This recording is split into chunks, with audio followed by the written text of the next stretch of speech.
Hello दोस्तों, आप लोग कैसे हैं। आई होप कि आप लोग अच्छे होंगे। आप लोग के लिए क्लास 10th का फिजिक्स लेकर के आए हैं। प्रकाश का परावर्तन तथा अपवर्तन बहुत ही इम्पोर्टेंट है। आप लोग ज़रूर पढ़िएगा इसे अच्छे तरीक़ा से। तो आप लोग के सामने डिफिनीसन दिख रहा है ना। अपने कॉपी में अच्छे तरीक़ा से नोट कर लीजिएगा और इसे समझ लीजिएगा। स्टेप बाय स्टेप दे दिया गया है। चलिए बताते हैं। दिया है प्रकाश। प्रकाश क्या है ना, जिसको हम लोग इंग्लिश में लाइट बोलते हैं। तो प्रकाश एक ऊर्जा का रूप है जिसकी सहायता से हम वस्तुओं को देख सकते हैं, है ना।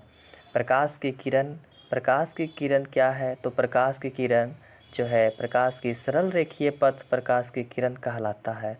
आपको फिगर दे दिया गया है, ये आपको फिगर है, ठीक है।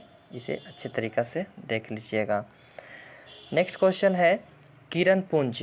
तो किरण पुंज आपको यहाँ पे 3 किरण पुंज दिख रहा होगा। पहला है समांतर किरण पुंज, दूसरा है अपसारी किरण पुंज और तीसरा है अभिसारी किरण पुंज है। तो ये आपको अच्छे तरीक़ा से दिख रहा होगा, है ना। तो ये फिगर पहला समांतर किरण पुंज जो सीधा सीधा अपसारी हो गया, जो एक बिंदु पे एक बिंदु से जाकर के मिल रहा है। अभिसारी हो गया जो एक बिंदु पे आ रहा है। चलिए तो मैं बताता हूँ प्रकाश का परावर्तन क्या है, रिफ्लेक्शन ऑफ लाइट क्या है। प्रकाश के परावर्तन के नियम के बारे में पहले जानकारी ले लेते हैं। तो प्रकाश के परावर्तन के नियम, है ना। पहला है आपतन कोण तथा परावर्तन कोण बराबर होते हैं। याद रखिएगा, आपतन कोण तथा परावर्तन कोण क्या होते हैं, बराबर होते हैं, है ना।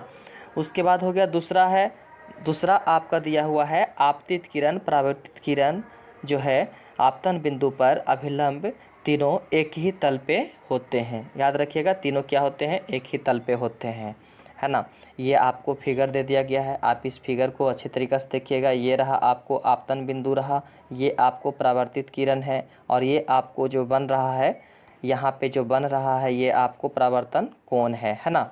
और ये आपको आपतन कोण है। आपतन कोण को हम लोग आई बोल रहे हैं। क्या बोल रहे हैं, आई बोल रहे हैं। आपतन कोण ये आपको आई है ना। और उसके बाद हो गया ये परावर्तन कोण आर है, ठीक है, याद रखिएगा। नेक्स्ट है समतल दर्पण द्वारा बने प्रतिबिंब की विशेषताएं। समतल दर्पण द्वारा बने प्रतिबिंब की विशेषताएं। तो समतल दर्पण द्वारा बने प्रतिबिंब की विशेषताएं जो है निम्न प्रकार के होते हैं। पहला है समतल दर्पण द्वारा बना प्रतिबिंब सदा सीधा और आभासी होता है। याद रखिएगा कि समतल दर्पण द्वारा बना प्रतिबिंब सदा सीधा और आभासी होता है। नेक्स्ट दूसरा है प्रतिबिंब का साइज वस्तु के साइज के बराबर होता है। ये आपको समतल दर्पण द्वारा बना प्रतिबिंब की विशेषता है ना।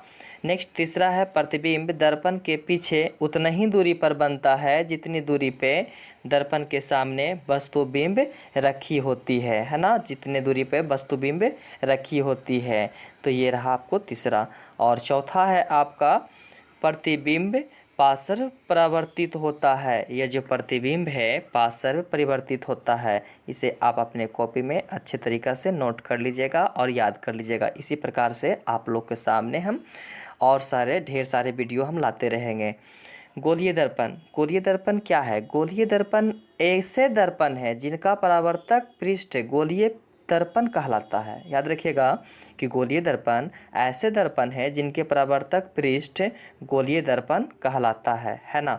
गोलीय दर्पण मुख्यतः यानी मुख्य रूप से 2 प्रकार के होते हैं। पहला होता है अवतल दर्पण और दूसरा क्या होता है, उत्तल दर्पण होता है। तो आज आप लोग प्रकाश का परावर्तन तथा अपवर्तन के बारे में इतना जानकारी लिए और आप लोग आगे की वीडियो ज़रूर देखिएगा और हमारे चैनल को सब्सक्राइब लाइक ज़रूर करें और अपने दोस्तों के भी शेयर करें। इसी तरह से मैथ साइंस ऑल सब्जेक्ट का हम क्वेश्चन लाते रहेंगे। आप लोग के बीच अच्छे से पढ़ें और अच्छे से रहें।